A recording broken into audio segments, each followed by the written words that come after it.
Well, thanks, everybody. Welcome to Build. I'm your host, Ricky Camilleri. Our next guest is the star of the Broadway musical rendition of the hit movie Pretty Woman. In it, Samantha Barks plays Vivian Ward, the classic character from the hit Gary Marshall film. Please welcome Samantha Barks. Hi. Hi. Thank you so much for being here. Oh, thank you for having me. Congratulations on this show. Amazing. Thank you so much. So, first question, everybody wants to know right off the bat, did you watch the movie before you started did you go back and watch it? Had you already seen it, or did you not want the character in your head? I'd definitely seen it many times. I loved the movie so much. I sort of grew up watching it, when I was a teenager and up watching it. But the minute I actually found out I was even auditioning for the role, it's banned from my house. I can't watch it. And it's not because you're trying to be different for different sake or anything like that. It's you're going to honor this beautiful character that was created by the incredible Julia Roberts, but it's about sort of doing your own thing and taking the character as a fresh character from a script and being honest and true to that character you see. Plus which we get to sing songs now, written by Bryan Adams and Jim Valance, and so it gives the characters a whole different sort of meaning. And yeah, so no, I can't watch the movie now. Yeah, but there are specific lines from the movie that are in the play, and you definitely don't want the way that Julia Roberts said those to kind of get in your head, especially Yes. when they're iconic lines. Exactly, yeah, that's the thing. A lot of it, of course you remember a lot of big moments because they're iconic that she did. But yeah, it's about just trying to see these lines as you would in a normal script and trying to just portray them in a way that you would find honest with the character, because the way she did lines in the film, that's her version. In our version, there's slightly different things, so you just have to be true and honest to that. Yeah, and you can't do Julia Roberts. I mean, that's why she's Julia Roberts. Exactly. Like, if you're just doing that, it's never going to be you. She's so uniquely herself, and what makes you important is that you're uniquely yourself. What was your audition like? So, it's crazy. When I heard they were doing Pretty Woman the musical, I was like, oh, I would love to get my hands on that.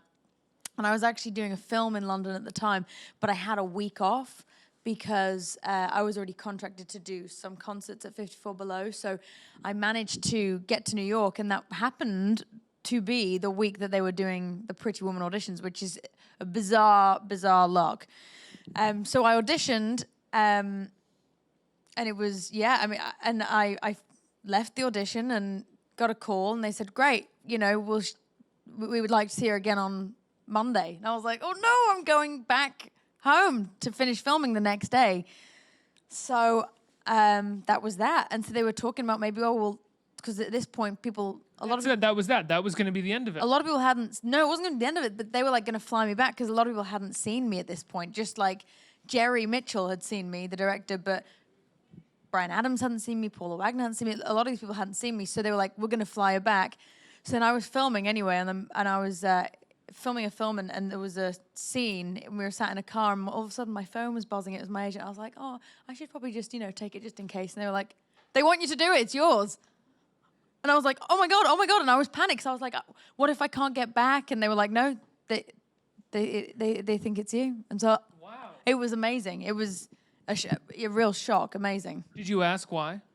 Does an actor ever ask why?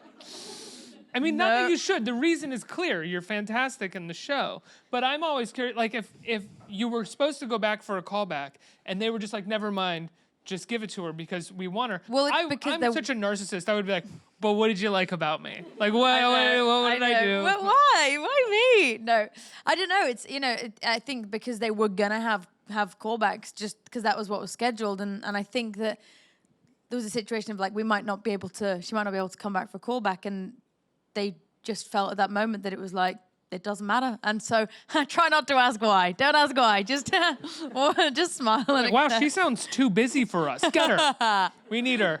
And what's it like working on a show like this from the ground up? Because you were a part of the workshops, right? This is what I always wanted to do this, to do a show from the lab into the out of town and just really be with the show that whole journey. And so, it's been a really fascinating process because, working with a script that is so well known, it's a real process of trying to work out how much needs to be included and how much can be changed, you know, because you don't want to mess too much with people's nostalgia, but also you want to offer something new that existing fans of the film can come and you know, see something a bit different. So it's a really interesting process to be a part of.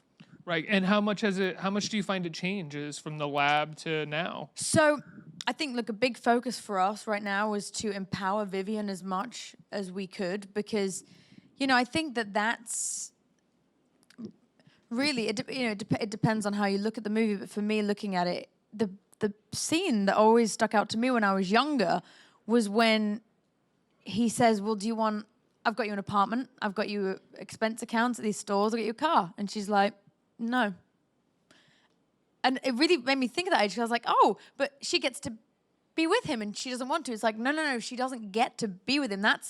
What is that? She finds her self-worth, you know, and they rescue each other in different ways. But I think really sometimes on the surface, people can think Pretty Woman is about one thing and it ends up being about something different. People think about the transformation, her going into the shop, the clothes, and actually really that's not anything to do with her journey. She saves him. I think she really rescues him. Well, that's what happens with so many pieces of art, especially movies, I think, which is that those big iconic moments that everybody remembers, they only talk about those moments. What actually made those moments work is all those other layers that went into the story prior to the big moment of her changing or the big climactic moment where they kiss. It's all of this little story beats that happened before then. It is, and because I think it's very easy. We all are guilty of it, but we all kind of prejudge and we say, businessman, billionaire, good.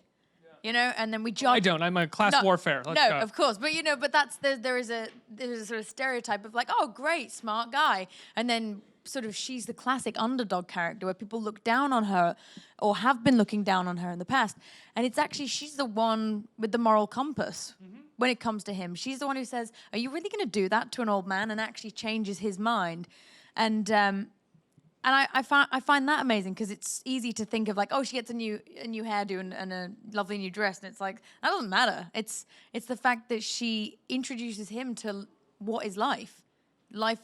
She's so full of life as a character, and I think that his journey is actually more interesting in terms of his development and how far he comes because of her. What is the hardest song to sing in the show? Is there a hard song? Yeah, they're all hard songs. Bryan Adams has got the highest voice. He sings higher than I do. So, they're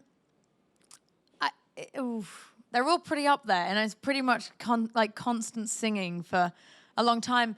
I don't know what's the hardest. I think maybe the big anthem is I Can't Go Back, and it's pretty big and but it's so fun. Like I don't know if that one is the hardest because it's just such a great moment for her that I don't know, you almost kind of get lost in that sort of feeling of finding herself. It's such a great moment for her.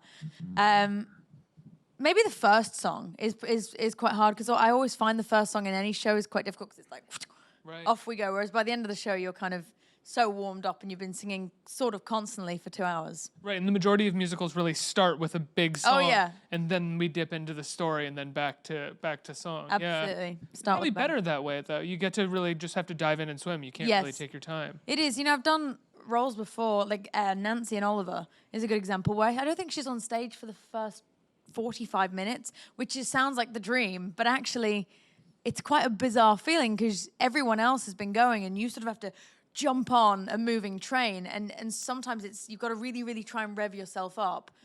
So, you know, but the thing with this is there's other challenges in terms of it's like a marathon, but what's cool about it is like whoosh, straight in, and then it just doesn't stop. When did you start singing and performing?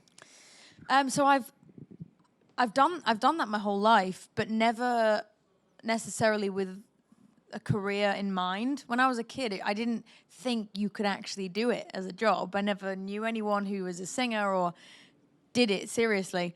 And so it was just a love of mine. It was just the thing I did constantly, the thing, and my parents would sort of observe me just being the best version of me, the happiest person they'd ever seen. You were singing and dancing, and they were like, great, we've never seen anyone this happy, let her do it. And it was never an aim to be like, that'll be my career. So as a result, I wasn't specifically like, I want to be a singer. I just danced or played drums or played the guitar or sang or was in a choir, anything, but just because I loved it. And then when I sort of found out that maybe I could do this for a career, it's all I thought about. Was doing it. Yeah. What was the first show you got? Professionally was Sally Bowles in Cabaret. It was the national tour in England. An amazing job. It's such a dream role, and I can't believe that I was lucky enough to get to play it at 17. Probably the youngest Sally Bowles ever, I think. So that was really a huge moment for me. What was it like when you got cast in the film version of Les Mis? Oof. Well, I never thought for a second that I would ever get that job. To me, just to get that one audition and audition for Tom Hooper was cool. That was amazing. And then, and I just thought that I'll never hear anything back. And then I'd go in again, and I'd go in again, and then... Did you sing in your audition? Yeah. And it was just very surreal. And then all of a sudden you'd hear of this famous person, this famous person, this famous person who's apparently doing it or going to get it or auditioning. And it's like, so you have to just sort of shut that off and just go, I can only go in there and do what I do and try my best.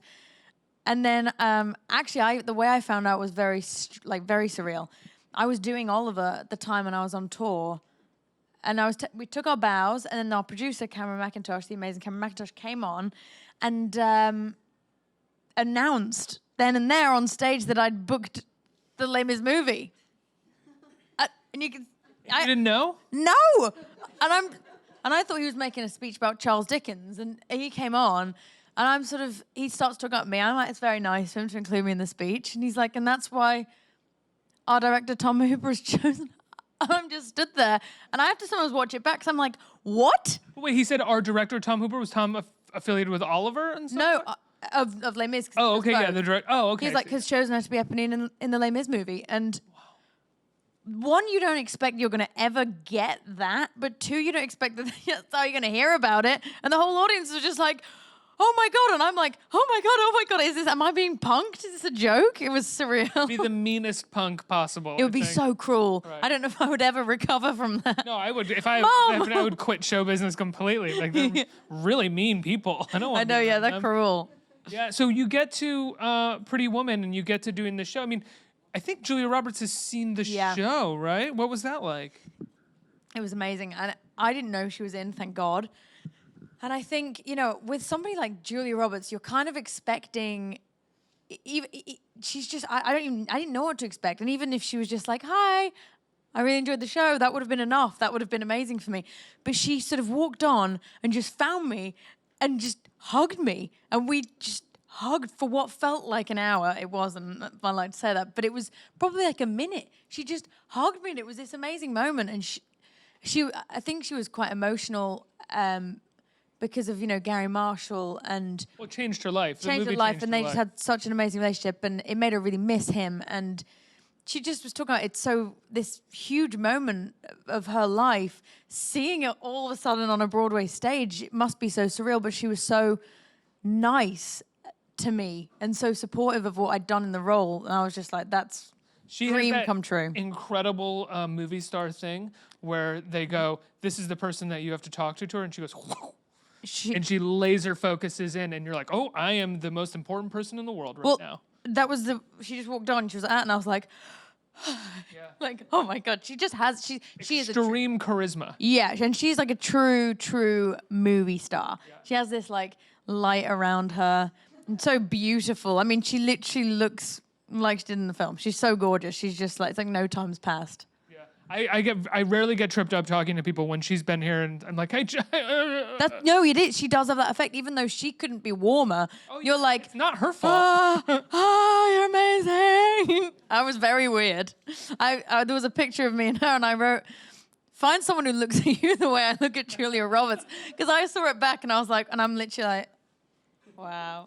She's such beautiful, but she's so talented. She plays these amazing kick-ass females that, I think a lot of us grew up watching, and that as well is so exciting about her. Yeah, it's so strange. She was considered kind of like the queen of the rom-coms for a while, but at the same time, her characters were fairly badass within the rom-coms. Erin Brockovich, love. Rom-com, but yes. No, but as in like, that to me is such amazing female character. Yeah. And Vivian, you know, Notting Hill. Oh, come on, the list goes on. But just she's phenomenal. I agree. I think we have a few audience questions. What do we have here? Hey there. Hi, my name is Shannon Wong, and I actually saw you yesterday in Pretty Woman. Oh my you God. were phenomenal. Oh, thank you so much. And I know you got the role of Nancy through a reality TV show. So I'm curious, if you were to go on another one now, which one would you want to be on and why? Okay, so have you ever seen The Great British Bake Off? Yeah. Oh, Oh, yes. it's so good. The best. It's so good. That's sort of, I mean, I say I'd want to go on it, but I don't know what would happen. Maybe I'd make a cake. I'd be like, I don't know what I'm doing. But I do love baking. I don't know if I'd be very good at it, but that's like something that would be, can you imagine being on the Bake Off? Oh, I actually met Paul Hollywood a few months ago. He did this he's doing this new TV show and he interviewed me and I was like, this is so cool. I Paul is one of the is the judge, right? Yeah. Yeah, okay, thank you. with the great blue eyes, the icy blue eyes. What yeah. would you want to bake on there? What would I bake? Do you know what? I love, like, you know when they did this year, they did the vegan week?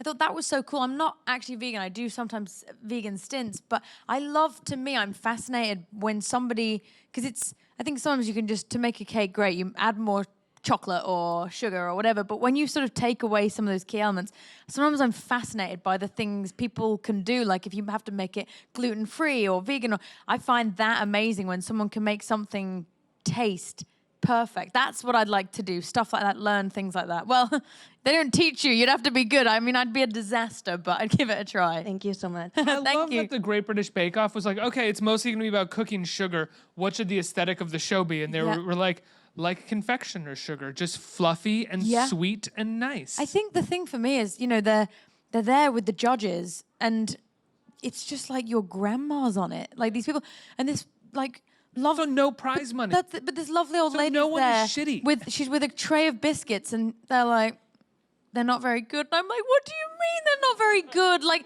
how dare you? She's brought you a plate of biscuits, and it's just got they're everyday people who just are great at baking. And the producers don't try to sort of finagle drama out of each no, of which them. I love. Yeah, I do hate too. like staged They're all fake very drama. supportive of each other. and, Yeah, like yeah, and you know I love it. It's such a wonderful show. when you see someone's cake crumbling apart, and everyone races over to make it. Because when I did that reality TV show you were talking about when I was 17. You know, sometimes it's about like, can we make you say nasty things about the girls? And it's just like, we don't unfortunately have that relationship. When we'd say these are my friends. Neve from the show, she lived with me shortly after. I've been to Rachel's wedding. We all see each other and support each other. And so I'm actually a huge fan of things. And I love when I see everyone supporting each other. I just don't think it's about pushing people down to make yourself great, and I think that the Bake Off's really lovely with that. Yeah, I agree. With the producers of the reality show that you were in, they would try to sometimes get the. Well, you there's guys the thing to- they would I mean, to be fair, they were wonderful. They weren't trying to, but they'd say, "Who do you think isn't Nancy?" And it was just like, I really don't want to say that. And we would just, you know, it's sort of that's what those shows are, and I understand why they do it. But it's like I think they said, "Who do you think should be Nancy?" I was 17. I went, me? They were like, what do you mean? I was like, I don't know. They're amazing. And I was like, probably I shouldn't be, because like I'm in awe of these girls, truly.